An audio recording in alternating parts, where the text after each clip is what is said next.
Psoriasis வந்துருச்சு, சொறி வந்துருச்சு, சிரங்கு வந்துருச்சு, படை வந்துருச்சு, எக்ஸிமா வந்துருச்சு, அந்தரகம் சம்பந்தமான இடத்துல அரிப்பு இருக்கு அப்படின்லாம் மருந்து மாத்திரைகளை சாப்பிட்டு கிரீம் போட்டு சரியாகலன்னு ஒரு சிலர் சொல்றீங்கல்ல.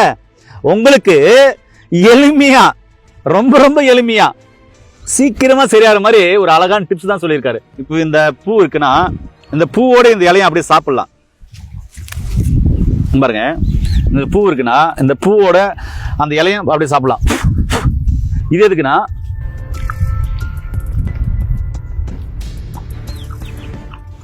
வணக்கம் நண்பர்களே, நான் உங்கள் அன்பு சொன்ன ஹரிதாஸ். நம்மளுடைய மூலிகையின் அரசன் மதிப்புக்குரிய பாரம்பரிய சித்த வைத்தியர் செம்மணிதாசன் ஐயா இருக்காரு. ஐயா வணக்கம். வணக்கம் நேர்களே, இங்க வாங்க.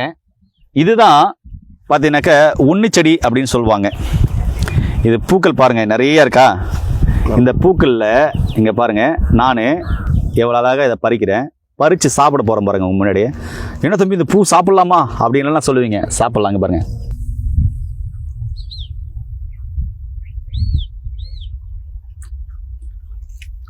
நல்லா இனிப்பா டேஸ்டா அருமையா இருக்குன்னா பார்த்துக்காங்களேன்.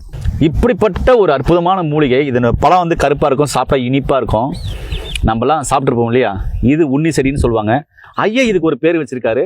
இதுலேருந்து ஒரு மருத்துவ தகவல் சொல்ல போறாரு. அது என்னன்றதை இந்த வீடியோ கேட்கலாம். ஐயா நீங்க சொல்லுங்க, இப்படிப்பட்ட ஒரு அற்புதமான மூலிகை இவ்வளோ நாள் மக்கள் மறந்துருக்காங்க, இது சொல்லுங்க ஐயா, இதுல என்ன தகவல் இருக்கு?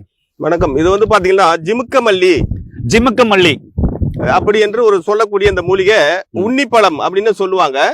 இந்த பழம் வந்து கருப்பா இருக்கும் சின்னதா. இதை வந்து கிராமத்துல பிள்ளைங்க வந்து சாப்பிடுவாங்க.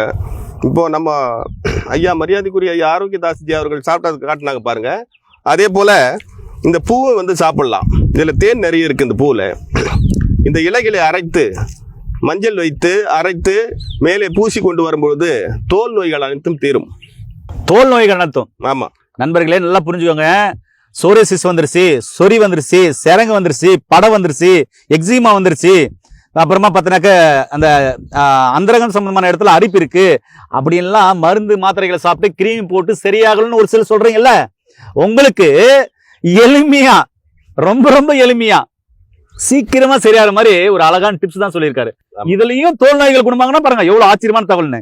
ஆனா இந்த இலையெல்லாம் நாங்க சாப்பிடுறது, நான் அப்படியே சாப்பிடுவேன். இது எப்படி இருக்குன்னா, வயிற்றுல புண்கள் இருக்குல்ல, இப்போ இந்த பூ இருக்குன்னா இந்த பூவோட இந்த இலையும் அப்படியே சாப்பிடலாம். பாருங்க, இந்த பூ இருக்குன்னா இந்த பூவோட அந்த இலையும் அப்படியே சாப்பிடலாம். இது எதுக்குன்னா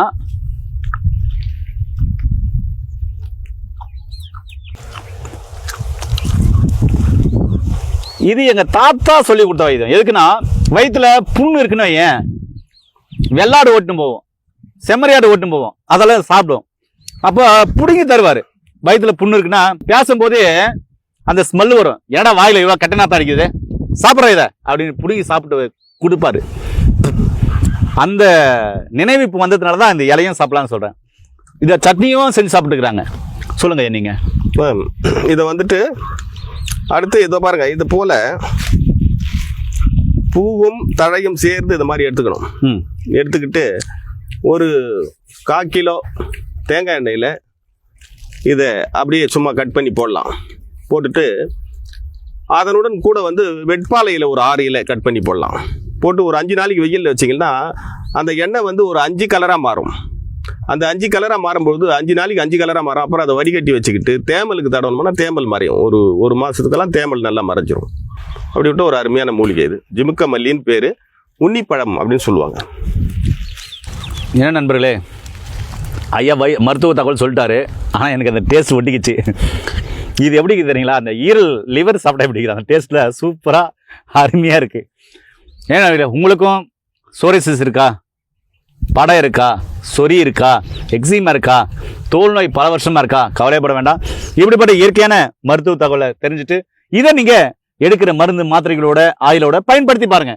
அப்படி இதுவும் கிடைக்கல அப்படின்னா ஐயா கிட்ட பார்த்தீங்கன்னா சோரியாசிஸ்க்கான ஆயில், இது பாலில் 2 சொட்டு இரவுல மட்டும் சாப்பிட்டாவே போதுமானது. இல்லைன்னா நாட்டு சக்கரை 2 சொட்டு விட்டு அப்படியே சாப்பிட்டுக்கலாம். இது சோரியாசிஸ் ஆயில், இல்லைன்னா தோல் நோய் சம்பந்தமான பிரச்சனைக்கு அற்புதமான ஆயில். இந்த ஆயிலை வந்து மேல் பூச்சிக்கா நீங்க தடவிட்டு வரலாம். இதெல்லாம் தடவும் போது உடல் உஷ்ணம் அதிகமாகுது அப்படின்னு சொன்னா உள்ளுக்குள்ள குங்குலி வெண்ணெய் போன்ற குளிர்ச்சியான மருந்துகளோ குளிர்ச்சியான பொருள்களோ கொடுக்கலாம். இது படித்த பட்டதாரி மருத்துவம் மூலமா கண்டிப்பா உங்களுக்கு கொடுப்பாங்க. தேவைப்படுறவங்க கீழே போற நம்பர் கால் பண்ணிட்டு நோய் நொடி இல்லாம ஆரோக்கியமா வாழுங்க. இந்த வீடியோ முடிஞ்ச அளவுக்கு எல்லாருக்குமே ஷேர் பண்ணுங்க. இது மாதிரியான பூக்களை கண்டிப்பா அப்படின்னு உறிஞ்சி தேன் மாதிரி இருக்கும், அனுபவம் இருக்கும். இதை வந்து அப்படி பண்ணியிருந்தீங்கன்னா கீழே கமெண்ட்ஸ் பண்ணுங்க. இந்த பழத்தை சாப்பிட்ட அனுபவம் எப்படி இருக்குது கமெண்ட்ஸ் பண்ணுங்க. இந்த இலையே நான் சாப்பிட்ட அனுபவம் எனக்கு இருக்கு. இதுவும் பக்க விளைவுகள் இல்லை தான். தேவைப்பட்டா மருத்துவ ஆலோசனைப்படி இந்த இலையை நீங்க பயன்படுத்தி நோய் நொடி இல்லாமல் ஆரோக்கியமாக வாழுங்க. மீண்டும் இன்னொரு அருமையான பதிவில் உங்களை என்ன சந்திக்கும் வரை உங்களுக்கு விடைபெறுவது குடும்பத்தில் ஒருவனாக உங்கள் அன்பு சகோதரன் ஹரிதாஸ். நன்றி, வணக்கம், வணக்கம் ஐயா.